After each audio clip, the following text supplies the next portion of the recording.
دریائے نیل میں کشتی چلانے والے ایک ملاح کا بیان ہے کہ ایک دن ایک بہت ہی نورانی چہرے والے بزرگ میرے پاس آئے اور فرمایا کہ کیا تم مجھے اللہ کے نام پر دریا کے پار اتار دو گے؟ میں نے عرض کیا ہاں۔ وہ بزرگ میری کشتی پر سوار ہو گئے اور میں نے انہیں دریا کے پار اتار دیا۔ جب وہ کشتی سے اترنے لگے تو انہوں نے مجھ سے فرمایا کہ میں تمہیں ایک امانت سونپتا ہوں، کیا تم اس کو قبول کرو گے؟ تو میں نے کہا، ملاح جو تھا وہ کہتا ہے، میں نے کہا جی حضور میں ضرور قبول کروں گا۔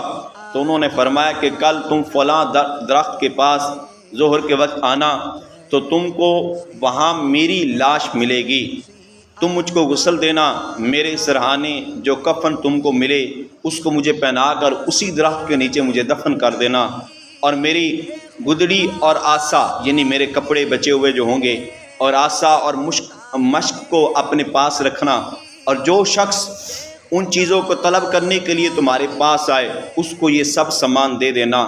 ملاح کا بیان ہے کہ میں ان بزرگوں کی وصیت کو بھول گیا اور بجائے ظہر کے عصر کے وقت مجھے خیال آیا تو میں اس درخت کے پاس حاضر ہوا تو واقعی ان بزرگوں کو مردہ حالت میں پایا، اور میں نے وصیت کے مطابق جو کفن ان کو تھا وہی کفن پہنایا۔ اس میں مشک کی خوشبو آ رہی تھی، خوشبو ایک عجیب سی خوشبو، مشک امبر جس کو بولتے ہیں، کستوری کی خوشبو آ رہی تھی۔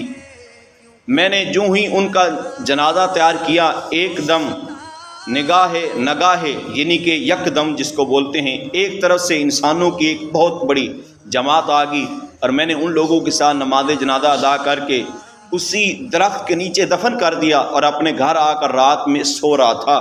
صبح سویرے ہی ایک جوان جو ناچنے گانے والے بانڈ کا لڑکا تھا میرے پاس آیا، نہایت ہی باریک کپڑے پہنے ہوئے تھے، ہاتھوں میں مہندی لگی ہوئی تھی اور بغل میں ستار دبائے، یعنی ستار بولتے ہیں یہ گٹار کو جو بجانے والی ہوتی ہے نا اس کو، اور میں کہ ستار دبائے میرے سامنے کھڑا ہو گیا اور میں نے اس کے سلام کا جواب دیا۔ پھر اس نے مجھ سے دریافت کیا کہ فلاں بن فلاں تم ہی ہو؟ میں نے کہا، جواب دیا ہاں میں ہی ہوں۔ اس نے کہا کہ پھر جو تمہارے پاس امانت ہے مجھے دے دو۔ میں نے حیران ہو کر پوچھا، تمہیں اس کی خبر کیوں کر ہوگی، یعنی تمہیں کس نے بتایا؟ اس نے کہا یہ نہ پوچھئے۔ میں نے کہا یہ تو تم کو بتانا ہی پڑے گا۔ میرا اصرار سن کر اس نے کہا، بھائی میں اس کے سوا کچھ نہیں جانتا کہ میں گزشتہ رات ایک شادی میں ساری رات ناچتا اور گاتا رہا، جب صبح کو اذان فجر ہوئی تو میں ناچ ختم کر کے سو گیا۔ اچانک ایک شخص میرے پاس آیا اور مجھ کو جھنجھوڑ کر جگایا اور کہا کہ اللہ تعالیٰ نے فلاں ولی کو وفات دے دی ہے اور تجھ کو اس کے قائم مقام بنا دیا ہے۔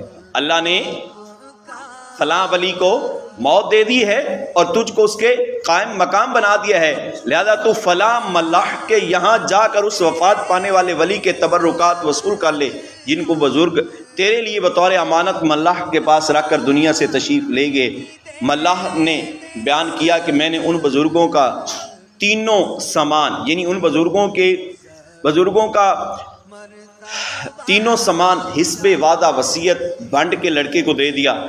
لڑکے پر سامان ہاتھ میں لیتے ہی ایک انقلابی کیفیت نمودار ہوئی، انقلابی یعنی کہ ایک نیا چینج شکل اس کی نمودار ہوئی۔ اس نے باریک کپڑے اتار کر میری کشتی میں پھینک دی اور کہا کہ تم میرے ان کپڑوں کو جیسے چاہو بطور صدقہ دے دینا، اور خود ان بزرگوں کی گدڑی پہن کر آسا اور مشک بولتے پانی والی مشک لے کر چل دیا۔ ملاح کا بیان ہے کہ میں اس بھنڈ لڑکے کی خوش نصیبی اور اپنی محرومی کا خیال کر کے رونے لگا، یہاں تک کہ رات آ گئی اور میں روتے روتے سو گیا۔ تو مجھے اس رات خواب میں اللہ جل جلالہ کا دیدار ہوا اور مجھ سے رب العزت جل جلالہ نے ارشاد فرمایا کہ تم پر یہ گراں گزرا کہ میں نے اپنے گناہگار بندے پر احسان فرما کر اس کو اپنے دربار کی طرف رجوع کرنے کی توفیق عطا فرما دی۔ اے اللہ یہ میرا فضل ہے اور میں اپنا فضل جس کو چاہتا ہوں عطا فرماتا ہوں۔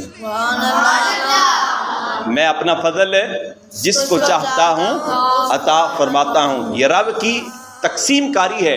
اب رب کی تقسیم کاری پر، رب کے فیصلے پر کسی کو انگلی نہیں۔ تو پتہ چلا ناچنے والا بھی اللہ کا ولی بن سکتا ہے نا۔